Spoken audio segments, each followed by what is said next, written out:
زرمبش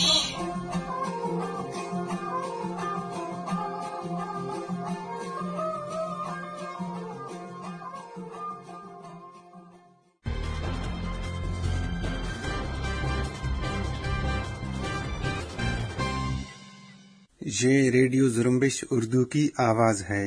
آج جمعرات 2 دسمبر اور سال 2021 ہے۔ ریڈیو زرمبش کے آج کی نیوز بلیٹن کے ساتھ میں ہوں آپ کا میزبان دوست مراد بلوچ۔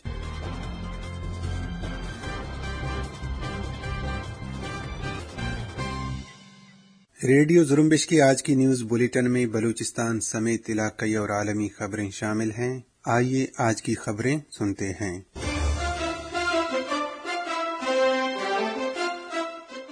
بلوچ آزادی پسند رہنما ڈاکٹر اللہ نذر بلوچ نے اپنے ایک بیان میں کٹ پتلی وزیر اعلیٰ بلوچستان عبدالقدوس بیزنجو کے اس دعوے کو یکسر مسترد کر دیا ہے۔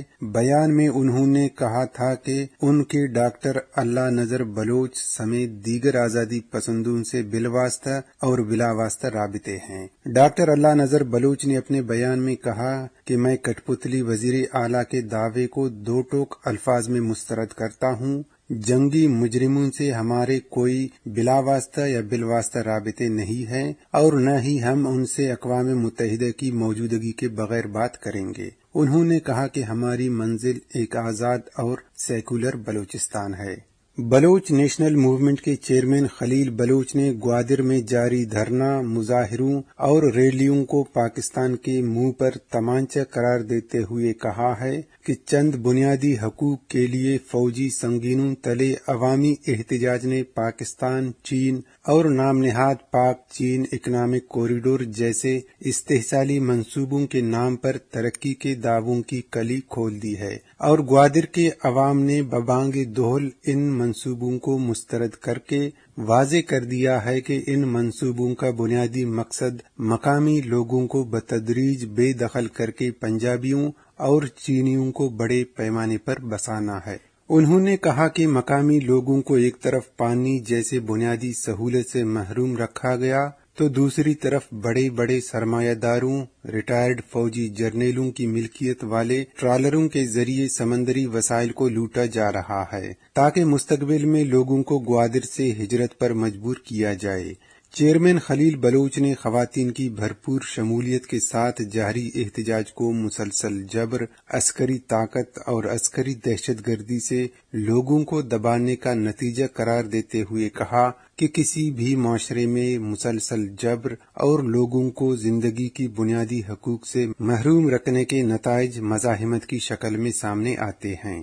قابض پاکستانی فوج نے پنجگور کے علاقے گچ کو مکمل محاصرے میں لے کر گچ کے داخلی اور خارجی راستوں کو آمد و رفت کے لیے بند کر دیا ہے، اور قابض فوج کی عوام کے تمام تر نقل و حرکت پر پابندی کے بعد لوگ محصور ہو کر رہ گئے ہیں۔ اس حوالے سے مقامی افراد نے ریڈیو زرمبش کو بتایا کہ گچک میں لوگوں پر ظلم کی انتہا جاری ہے اور مقیموں کو نہ صرف سفر کی اجازت ہے اور نہ ہی وہ اپنے لیے راشن اور ادویات لا سکتے ہیں۔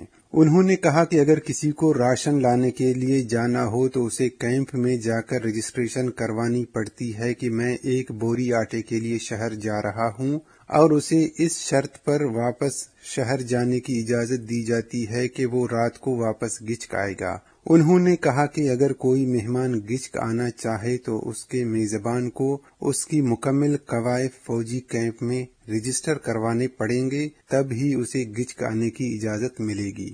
شہریوں کی طرف سے موصول ایک شکایتی اپیل میں کہا گیا ہے کہ گچ کو 16 نومبر سے لے کر آج تک قابض پاکستانی فوج نے آمد و رفت کے لیے مکمل بند کر دیا ہے۔ چاروں اطراف کے داخلی اور خارجی راستے مکمل سیل ہیں، جس سے عوام اپنے گھروں میں محصور ہیں اور نقل و حرکت پر مکمل پابندی عائد کی گئی ہے۔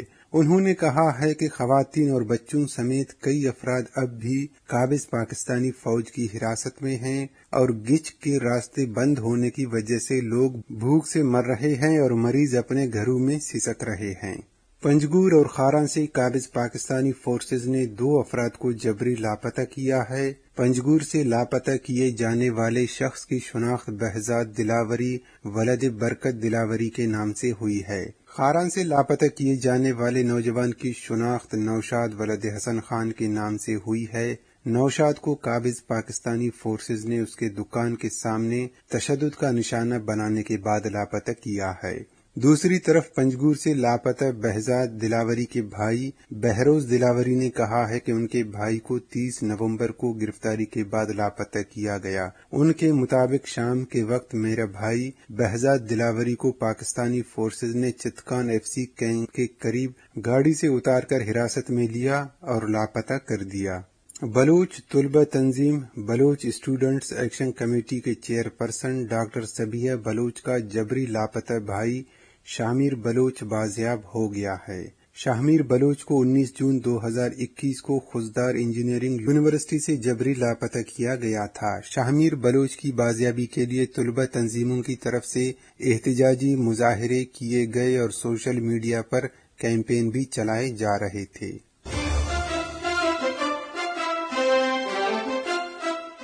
چین کے وزیر خارجہ نے گوادر میں چائنا کے خلاف ہونے والے احتجاج کو جھوٹی خبر قرار دے کر کہا ہے کہ سوشل میڈیا کے ذریعے کچھ خبروں کے ذریعے نام نہاد احتجاج کی خبر چلائی گئی، جسے رنگ دیا گیا کہ گوادر کے مقامی سمندر میں چائنیز ٹرالنگ کے خلاف احتجاج کر رہے ہیں، جو سراسر غلط ہے۔ انہوں نے دعویٰ کیا کہ گوادر میں کوئی بھی چائنیز ٹرالر موجود نہیں، جبکہ اس خبر کو اس طریقے سے بنا کر پھیلانا پاکستان چائنا کوریڈور جیسے پروجیکٹس کے خلاف جاری پروپیگنڈے کو ہوا دینا ہے۔ انہوں نے کہا کہ چین گوادر میں پاکستان چائنا کوریڈور کو بہتر کرنے کی کوشش کر رہا ہے۔ بلوچ اسٹوڈنٹس آرگنائزیشن کے سابق چیئرمین اور بلوچ نیشنل موومنٹ کے سابق مرکزی سیکریٹری جنرل رحیم بلوچ ایڈووکیٹ نے سماجی رابطے کی ویب سائٹ ٹویٹر پر اپنی ایک تازہ ٹویٹ میں کہا ہے کہ پاکستانی آرمی کے دباؤ پر TLP کے غنڈوں کے خلاف مقدمات واپس لیے گئے، جنہوں نے پاکستان کے املاک کو نقصان پہنچایا اور پولیس اہلکاروں کو قتل کیا، جبکہ کوئٹہ پولیس نے PTM کے سربراہ منظور پشتین اور دیگر کے خلاف صرف پرامن احتجاج کرنے پر FIR درج کر لی ہے۔ رحیم ایڈوکیٹ بلوچ نے کہا کہ میں پشتونوں کے ساتھ اس امتیازی سلوک کی مذمت کرتا ہوں۔ بندوبست پاکستان سندھ کے مرکزی شہر کراچی کے علاقے گلستان جوہر میں secretary Sindh bar council Irfan Ali Mehar کو قتل کیا گیا ہے۔ ریسکیو ذرائع کے مطابق عرفان مہر کی گاڑی پر فائرنگ کا واقعہ گلستان جوہر بلاک 13 میں پیش آیا۔ عرفان مہر کو اسپتال منتقل کیا جا رہا تھا کہ وہ راستے میں ہی دم توڑ گئے۔ کراچی بار ایسوسی ایشن کی جانب سے اس واقعے کی شدید مذمت کی گئی اور جنرل سیکریٹری کراچی بار ایسوسی ایشن عامر نواز وڑائچ نے مطالبہ کیا کہ عرفان مہر کے قاتلوں کو گرفتار کر کے سزا دی جائے، جبکہ کراچی بار ایسوسی ایشن نے عرفان مہر کے قتل پر عدالتوں کا بائیکاٹ کیا۔ پاکستان میں اسلام آباد ہائی کورٹ کے چیف جسٹس اطہر من اللہ نے صحافی اور بلاگر مدثر نارو کے لاپتہ ہونے سے متعلق کیس کی سماعت کے دوران ریمارکس دیتے ہوئے سوال کیا ہے کہ کسی پبلک آفس ہولڈر کا کوئی عزیز غائب ہو جائے تو ریاست کا رد عمل کیا ہوگا۔ کیس کی سماعت کے دوران انہوں نے پوچھا کہ لاپتہ شخص کی بازیابی کے لیے ریاست کا رد عمل غیر مؤثر ہے۔ ریاست ماں کے جیسی ہوتی ہے مگر وہ کہیں نظر نہیں آ رہی۔ کوئی بھی متاثرہ شخص آئے کہ اس کا کوئی عزیز لاپتہ ہو گیا ہے تو یہ ریاست کی ناکامی ہے۔ اپنے ریمارکس میں چیف جسٹس نے کہا کہ لاپتہ افراد کی ذمہ داری تو وزیر اعظم پاکستان اور کابینہ کے ارکان پر آتی ہے۔ ریاست کے بجائے معاوضے کی رقم وزیر اعظم اور کابینہ کے ارکان کیوں نہ ادا کریں تاکہ یہ معاملہ ہمیشہ کے لیے ختم ہو سکے۔ عدالت نے پاکستانی حکومت کو 13 دسمبر تک صحافی اور بلاگر مدثر نارو کے خاندان کو مطمئن کرنے کا حکم دیتے ہوئے آئندہ سماعت پر پاکستان کے وفاقی وزیر برائے انسانی حقوق شیرین مزاری سے جواب طلب کر لیا۔ انسانی حقوق پر نگاہ رکھنے والی عالمی تنظیم ہیومن رائٹس واچ نے افغانستان کے بارے میں ایک تازہ رپورٹ شائع کی ہے۔ اس رپورٹ میں کہا گیا ہے کہ طالبان عسکریت پسندوں کے ہاتھوں سابق دور حکومت کے پولیس اور سیکورٹی سے تعلق رکھنے والے فارغ شدہ اہلکاروں کے قتل، یا ان کے جبری طور پر لاپتہ ہونے کا سلسلہ جاری ہے۔ یہ ہلاکتیں عام معافی کے اعلان کے باوجود رونما ہو رہی ہے۔ HRW کے رپورٹ کے مطابق طالبان حکومت کے مسلح کارندوں کے ہاتھوں 100 سے زائد ایسے افراد کو ہلاک یا انہیں جبری طور پر ان کے ٹھکانوں سے اٹھایا گیا، اور ایسے افراد کو ابھی تک ظاہر نہیں کیا جا رہا۔ انسانی حقوق کی تنظیم کی رپورٹ کے مطابق مقامی طالبان کمانڈروں نے اپنی فہرستیں بنائی ہیں، اور ان میں درج افراد کے بارے میں ان کا کہنا ہے کہ وہ ناقابل معافی اقدامات کے مرتکب ہیں۔ سینئر یورپی سفارتکاروں نے منگل کو انکشاف کیا ہے کہ ایران کے ساتھ ویانا میں جاری مذاکرات میں جوہری معاہدے کے مسودے کا 70 سے 80% امور پر اتفاق رائے ہو چکا ہے۔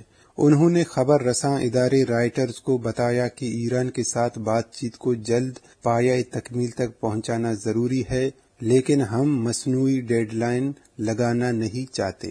سفارتکاروں نے واضح کیا کہ ایران کے ساتھ جو امور طے پائے ہیں وہ حتمی نہیں ہیں اور ان میں تبدیلی ہو سکتی ہے۔ انہوں نے انکشاف کیا کہ یورپی طاقتیں اب بھی یہ چاہتی ہیں کہ ایران کے ساتھ بات چیت رواں سال جون میں جس مقام پر رکی تھی وہیں سے شروع کی جائے۔ اس کے علاوہ سفارتکاروں نے زور دیا کہ اگر ایران نے اس ہفتے عالمی طاقتوں کے ساتھ جوہری معاہدے میں سنجیدگی کا مظاہرہ نہ کیا تو مسائل کھڑے ہو سکتے ہیں۔ امریکہ میں ایک طالب علم کی فائرنگ سے 3 طلبہ ہلاک ہو گئے ہیں۔ مقامی پولیس کے مطابق مشیگن کے ایک ہائی اسکول میں 15 سالہ طالب علم نے سیمی آٹومیٹک شاٹ گن سے فائرنگ کر دی، جس میں 3 طلبہ ہلاک اور دیگر 8 طلبہ زخمی ہو گئے۔ فائرنگ کے واقعے میں ہلاک ہونے والوں میں ایک 16 سالہ لڑکا اور ایک 17 اور 14 برس کی 2 لڑکیاں شامل ہیں۔ زخمیوں میں ایک معلم بھی شامل ہے۔ تمام زخمیوں کی حالت خطرے سے باہر بتائی گئی ہے۔